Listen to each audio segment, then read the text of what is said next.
Hi, oh, let me hit this one. Okay. Hi, everybody. I'm Kelly Rossler, and I am honored to be here today with you all to be our facilitator of this course. And I just want to check in. I'm changing my little Zoom screen around here a little bit. Check in with you all to make certain you can see the CHSE welcome screen in front of you. Okay, because it looks like I can see it on my end. Just I would like to double check. So again, my name is Kelly Rossler, and I am a faculty member at Baylor University, working in a registered nurse for in critical care trauma. And so a lot of reading our welcome messages and intros. I was resonating with many of you all on this call today. And so I'll be helping you all, supporting through, along with Hannah, who I'll have her introduce. She just spoke a few minutes ago, who helped us get here today, organizing the courses, getting you all registered, and kind of moving forth what this looks like for our cohort. And we're cohort 3 for this session. But we're more than just cohort 3, right? So I'm hoping that as we go along these next 5 weeks, we'll get to know one another. Reading throughout the welcome intros, there are a lot of commonalities with ADN programs, community programs. I want to definitely put a shout out to, if you're not able to make it, our colleagues who are in Spain, as well as Vietnam and the Caribbean, who really are seeking to look at different modalities in SIM and for various reasons, to extend career, to look at new places, a goal in life, a mandate within a work environment, your roles where you are. You are all here today collectively to learn more about your capabilities and capacity that you already have, and then how you can fine tune those then to become prepared to take the CHSE readiness course. So Hannah, I'd love for you to introduce yourself, and then I'll kind of start through our presentation here. Yeah, absolutely. Hi, everybody. I apologize for my voice. It's the season change around here. My name is Hannah Trainer. I'm the Senior Education Coordinator for the Society. So Kelly is going to be your content expert in all things CHSE in this course. I'm definitely in the background doing stuff in Moodle, troubleshooting, setting that sort of stuff up. And we are really excited to have you guys with us. Just a couple housekeeping things really quick is that I do want to let you know up front that there is a very, very large, very thick firewall between myself and Kelly on the education side and the actual exam itself. And so while we do know that the questions are application based, no true false, it's all multiple choice, no all of the above, none of the above, here's a definition, pick your word sort of thing.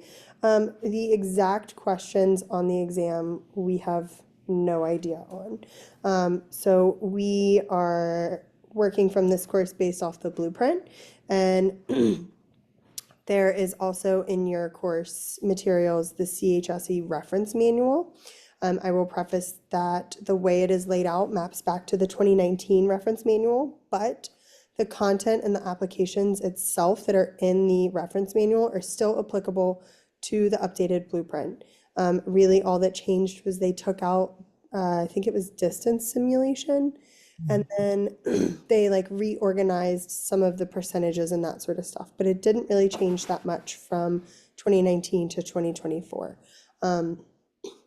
So that is available for you as well. We encourage you guys to really network and use each other. You guys all have different backgrounds and different histories and different stories and different careers, and one sim center is one sim center. And so really bounce ideas off of each other, talk to each other, become each other's resource, and network with each other. And again, we're really excited to have you guys, and thank you for joining us.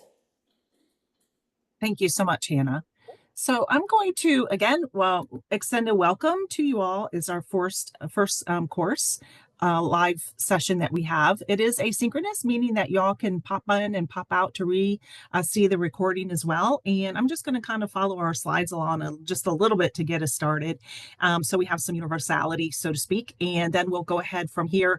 The main thing we wanted to let you know, you're going to see a lot of images, and the images throughout here are presented are clip-free art, and then we have those permissions for our organization to use those. So one of the things I see already, there's another Kelly with an EY. I'm here too, and there are others. So one of the things I'd like y'all to do is, if you feel comfortable to do so, as you can have your name there. If you want to go by your profession as well, that is perfectly fine. So however you feel like you'd like to have dialogue with us. Again, my name's Kelly. Feel free to call me that. And I, again, represent nursing side, and we'll get to know one another, because what happens is when we are a cohort, so I have experience teaching the Moodle courses as well as the live courses, is that as we kind of have that communication together, we can, again, network, reach out to one another, support one another. Or if you are a singular person who's just like, I'm here, I'm focused, I have a deadline where I'm doing this on, that's perfectly fine too. But I think our insights collectively add richness to this course and create a community that like no other, which is very appreciative, as we're all adult learners, moving forward in our own journeys with this course. So I'm going to kind of, if you wanted to do that, that would be great for kind of sharing your screen name. It's fabulous to see you all as well. Sometimes I live in the middle of Texas country, so sometimes my vision might be blurred, and I understand if you need to mute your face and then your name is there and you're still present, so we can still be still but still present, right? So things of that nature are just fine to do. So what I want to do, we're not going to take a poll, but we're going to kind of raise hands, or you can use your emojis as well. We kind of want to look at participants, who you all are, the learners today who are joining us on this session. If you didn't have time to look at all of the intros and such, kind of looking at information on what's your profession. So I'm just going to kind of call out some. If you want to raise your hand, you can type in the chat as well if you like that, if you like to do that option. So RNs, registered nurses out there, how many do we have? All right, I see some, yes, hands going up for that. Thank you very much. And physicians. So this can be physician colleagues who are in medical, osteopathic, things of that nature as well. University of Virginia. Awesome. Thanks, Chris.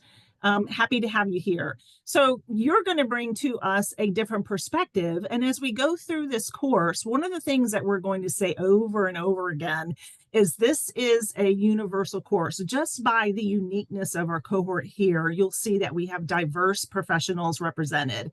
And within our professions, we're not going to have the mindset of a nurse or an MD. We're going to have a mindset of that healthcare professional. What would the prudent healthcare team simulationist do? Okay, so we're going to have that simulationist educator hat on when we're thinking about this examination, preparing for this exam as well.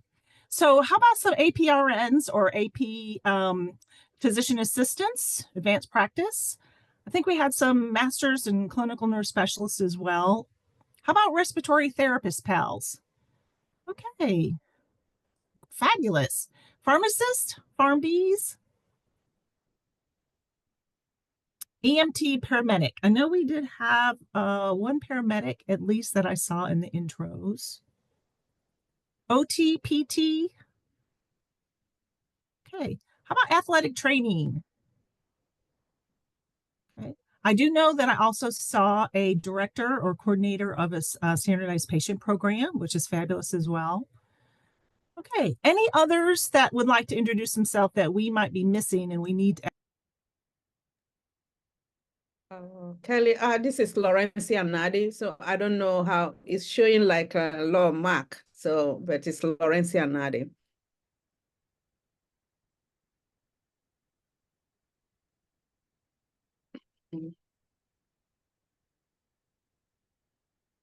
Did you hear me? Kelly, I think you're muted. Yeah. Oh, I don't know how I got muted. I apologize. Yes, I did hear you. Thank you so much. And can you tell me your profession then? Oh, I'm an RN, a nurse educator, but here I'm doing simulation coordinator. Oh, perfect. Wonderful. Happy to have you. Okay. Okay. So as we go through here, I'm kind of going to look at also what type of setting do you all practice in your healthcare settings? How many of y'all are in a community type hospital? I'm in a community college. Perfect, perfect. How about academic settings? If y'all want to raise your hand or write in there. Okay, I'm going to go check in our chat here too. Okay, PT, physical therapy. Great. So we can have physical therapy as well in academia, or we can also have that in rural health, outpatient as well. So physical therapy, OT, PT might be in acute care or rehab environments. Is anybody in like a rehab environment or independent skills facility? Okay. What are some other systems that we are missing that you all would like to share?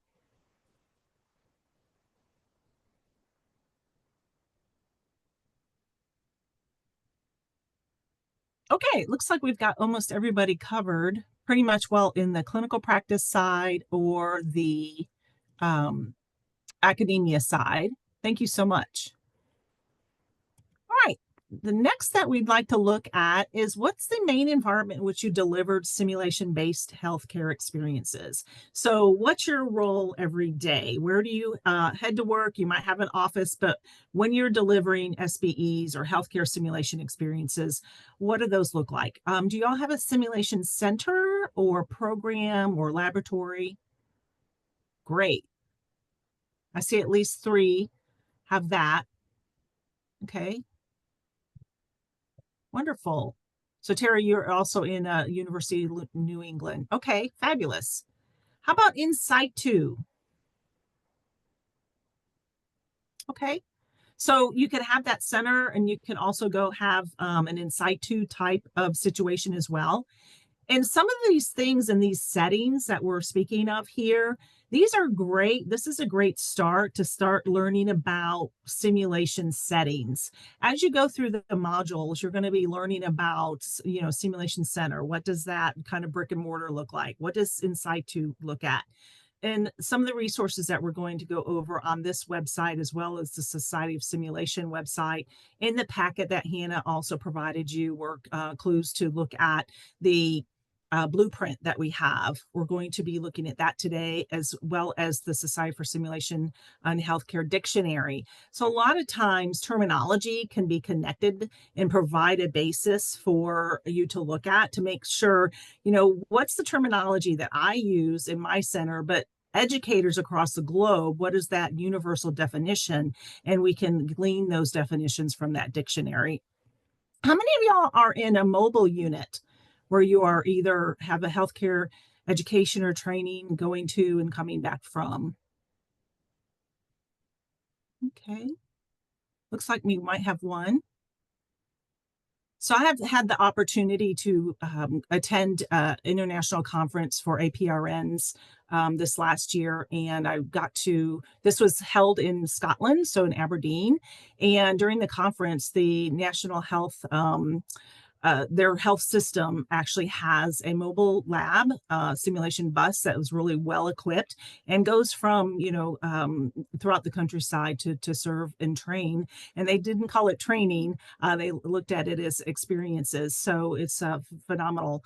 I know that colleagues of mine in early days in Alaska going out into from the pretty much main simulation center going out to do different facilities that are at long distance as well to be able to assist. I do know of other colleagues who have mobile sim centers that are on the road and in the rural health settings as well. How about a bioskills center? So you may have psychomotor skills, a skill center, or you may have even a simulation center that actually has a bioskills component to it. Okay. Other practice areas that you all might be in that you'd like to share? Okay, looks like we covered those. All right. So when you think about healthcare simulation modalities, which one do you all utilize the most? How about if y'all just want to type out, or I can call them out again, simulated participants. So how many of y'all have a simulated participants or an SP program? Okay, great. Thank you. So if y'all don't have simulated participants or a program with, there could be options that you would look at for being aware of simulated patients, right? That dictionary will come into play as we go through and we look at those modalities. A simulated patient participants are modalities, okay? Task trainers. So as we go through, you're going to start learning in the program of what modalities fits your objectives for your simulation. As an educator, are we going to go out and, yeah, let's do all beeps, buzzers, and bells and whistles, right? When we have to go back to our core objectives, what's the purpose that we have, and select that right modality. So having a strong knowledge base too of the different types of modalities are going to be inherent in this program as well. How about some human patient simulators? Y'all have some of those? Okay. And how about virtual environments? How many of y'all are out there using immersive virtual, screen-based virtual platforms? Okay. Surgical trainers. So I could see that with my nurse practitioner, my medical colleagues, physician colleagues out there as well. Okay, and then bioskills. So a lot of those psychomotor skill type environments as well. Okay. Anything that we left off that you'd like to share that are modalities that you might utilize in your facility? Let me check the chat really quick. Mannequins, task trainers, great. Okay, seems like we're all universally using standardized patients, task trainers, human patient simulators as well. Ooh, here's the big one. So we can have a wide spraying of novice to expert within our own cohort here. You could be an advanced expert in your profession. I have seen the introductions where we have colleagues who have been practicing for 25 years, 10 years, others who even in live classes are, hey, I'm journeying into this. This is a very new environment for me, or I'm an adjunct faculty member and I'm now over simulation. Or, I'm from a representative side where I'm looking at pharmaceuticals and I need to learn more about simulation. So what are some of those years of that you've been as an educator? 2 years, 3 years, 8 years, 10 years? Fabulous. So when we think about the years as an educator, that's one of those when we go over the requirements for taking the exam as well. You all have moving forward of, do you meet the criteria to take the exam? We're going to go over that. But also this course here helps you align when we go over the blueprint to kind of quiz yourself. What are some areas that I'm super knowledgeable about or others that I need to go ahead and learn more about? Others that I don't lean into as much. Maybe we don't use virtual platforms and modalities and I might need to brush up on that. Maybe I'm somebody as a learner who is not familiar with theory, things of that nature. So you bring that wealth of knowledge that you have in your practice area into the sim setting. And we want to be mindful of those best practices and high quality simulation.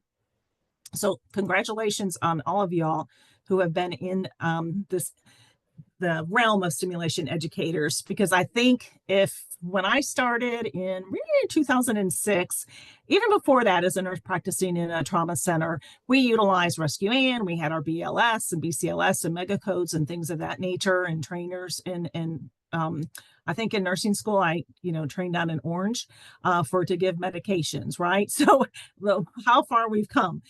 So when we're thinking about this, we're having our capabilities. This blueprint is really broken down from novice to expert.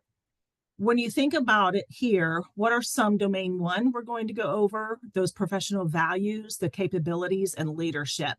So what about that personal journey that you have as a simulation educator? This is where those years of experience come into play. It could be you are 100% in sim or you are 50% in simulation. It could be you started off as a subject matter expert and then you are now over, simulation program or moving forward in. So no matter where you are, we want to make certain that we cover this content. And one of the things that we're also interested in is not only your own journey, but going through these domains like domain 2, which focuses on development of simulation into the curricula. Maybe that you are not somebody in your career to date in simulation who has had that role of integrating sim practices in the curriculum or education. So domain 3, we're going to actually have a couple weeks of models of domain 3 because it is 40% of the content. So this is those educational principles applied to simulation. And then domain 4 are those environments. So that big picture environment, how does simulation fit into the larger organization that you have within your sim centers, within your programs, within curriculum, and kind of going over from there. If you will be patient with me, my colleagues who are in medical profession, you all have been doing competency-based education and checkoffs with OSCEs and things of that nature, which we'll share more about here. But in the realm of the healthcare profession on nursing side is we are in the United States moving towards a competency-based education, right? So you're seeing more and more growth of simulation-based education. And so that's why it's so valuable for y'all to be here because we're impacting not only our learners, but then also that high quality, what does it look like for patient care outcomes? Regardless of those outcomes that you all are seeking in the program, universally wise, all of these domains fit, and you should be able to use these domains and concepts learned into the various situations that you encounter, no matter where you are and how you apply it. So when we think about the exam, it's going to be a lot of application questions. So when we think about tonight, this one here is we're truly going to focus on, collaborating together and looking at more information on domain 1, your personal journey.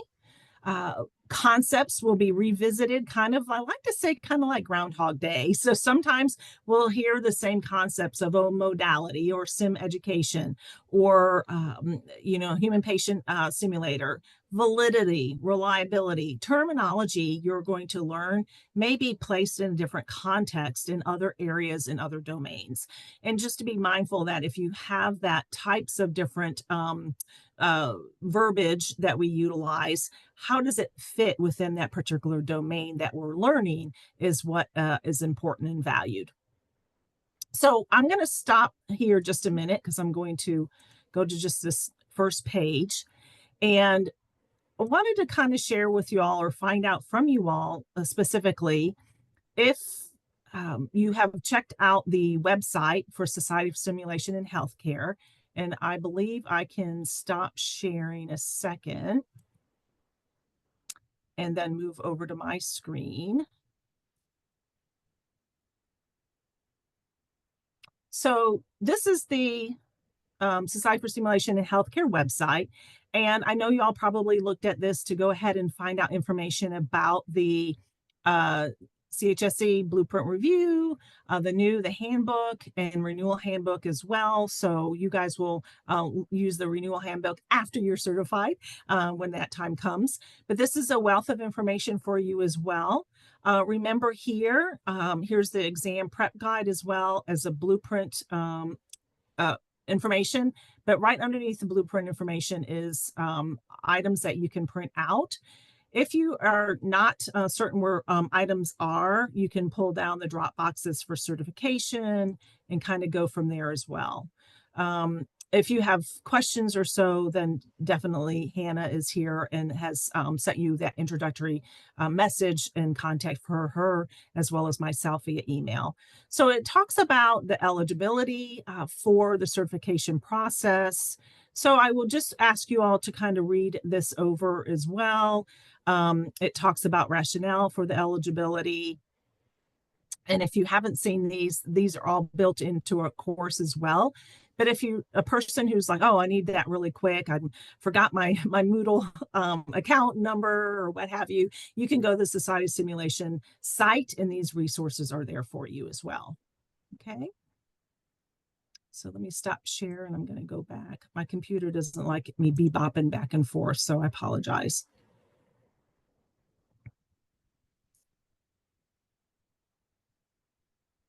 Okay. Sorry. All right. So we're kind of back here again. We have the reference manual. So y'all, this is the most fabulous thing ever. So delve deep into the reference manual. When I go into the course and we go over to that side page to look at the actual Moodle content and the platform. Some of y'all may be familiar with Moodle, some not. I really like how this course is organized. So there's a light right up front. There's some resources and information to share with you all. So when you're looking at that, I'm going to show you and orient us again to the course a little bit. When we are on here, we have this reference manual that was developed and curated over time by thoughtful subject matter experts, as well as committee members and affiliates who are a part of Society for Simulation and a part of this program for the Blueprint Review. So this is a great reference and resource as well. I will share with you all that the summaries in here for if you like to have the Cliff Notes first and look at those and then go back to the content. That has worked well for some participants. Others are, I want to go through everything and highlight everything. Don't highlight the whole book, because then what? You haven't highlighted those most important things that you need to go back to. Another helpful item that we're very cognizant of for developing this course as well is making sure that you all have practice questions. How many of y'all are test item writers right now in your programs? Okay, so we have that experience, some of us do, and others may not. So when we kind of go through those test practice questions, help you read the stem of the question to say, well, what is this asking me, right? And gives you that practical application. So the more kind of practice questions you take, a lot of times that helps orient you where you are. So if y'all have children or an aunt who, children who are taking SATs or going into college or taking exams, those type of things, they want to know how to take those questions, right? Well, you're prepared by learning the content, and then you can recognize from the distractors of the question what those are. It also provides rationales for each skill sets, so knowledge, skills, and attitudes that you are being asked to know about and have information on when you're preparing to take the exam. So there's a verb list. There's a professional development worksheet we're going to go over, and I love this. So it's super simple. In this professional development sheet, you're going to look at it with a discerning eye and make it valuable for you. This is your diary, so to speak, your master brain for preparedness to kind of say, what's my confidence level on this? Or maybe I need to go back for this information. Or as you go through, write notes on that, because it helps you guide yourself to areas for growth and or reinforcement of knowledge that you already have. Another resource is the Simulation Code of Ethics. This is a very valuable tool. You can find it on the Simulation Society for Simulation and Healthcare website. And that's a universal tenets to be familiar with on, respecting and what are our codes of ethics when we are conducting simulations. There's a lot of literature now for those of y'all who have been practicing for quite some time on, of course, doing no harm. That comes with ethics, but also in the early days while we were learning how to be simulationists and professionals and teaching education through simulation modalities to different, did we cause harm through education and training? So we want to make certain that we have those high quality and expectations with us, and that ethics provides that. There's an exam preparation guide, the dictionary I spoke about as well. And I love that we also have affiliate with the SP Educator standards, right? So my colleagues here who are within the SP realm, that ASPE environment has some standards that they wrote specific to the standardized patient. So those are a great resources for you as well. The Healthcare Simulation Standards of Best Practice offered by the International Nursing Association for Clinical Simulation and Nursing, or INACSL, is a great resource for having information to help support your learning as well.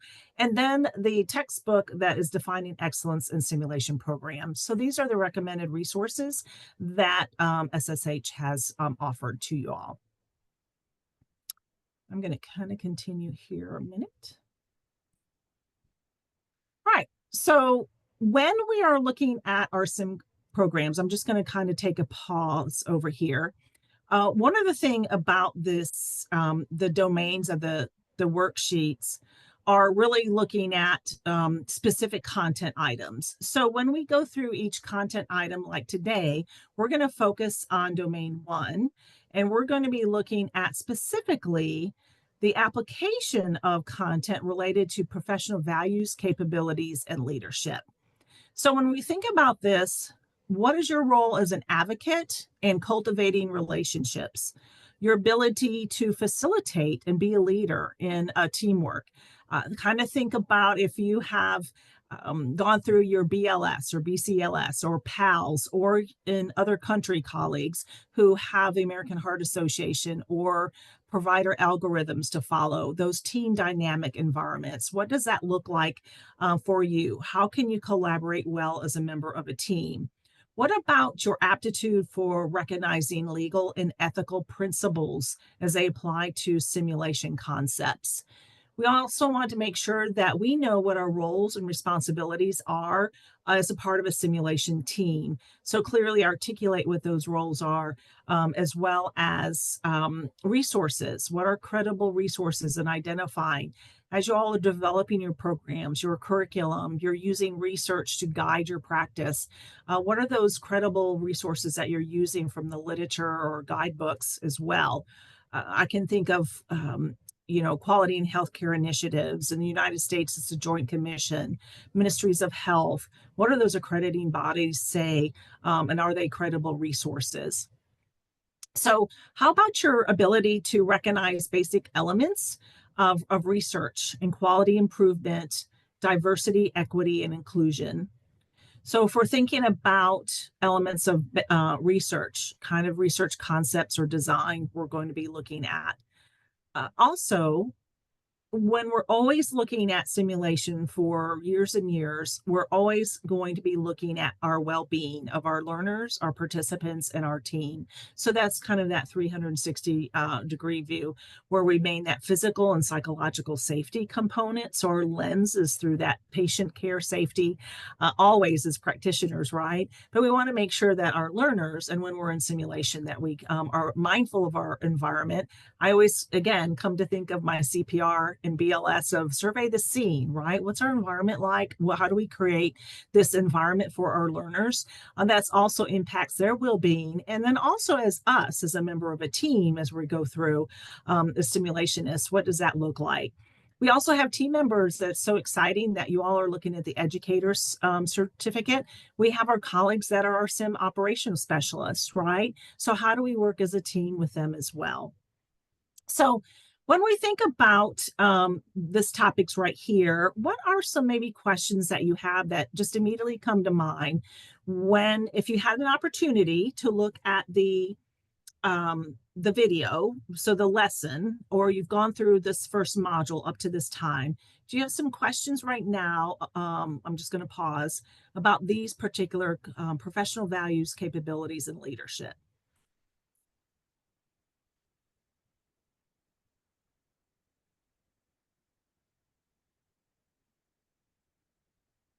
Okay. So as we kind of go through here, I'm going to stop sharing this screen, and I'm going to go through to share, as kind of I promised, the actual course blueprint. I'm just going to go through here just a little bit, because then what I want to do is invite you all into the realm of an application for the rest of the day. Over here is our CHSE reference manual that I spoke about. It is a larger file. You don't have to, it will be here for you. Here's some exam information, the blueprint as well. This one right here is the professional development worksheet that I spoke of. This is a strength finder, if you will, where in this tool, you'll go ahead and fill this out to see what growth areas that you have, what are some key concepts in these domains that you may want to go back to, or use that as kind of an assistive tool for you. Let me try to go back this way. Here's the verb list, which is very helpful. And it over here, if you do this, it'll open the source as well.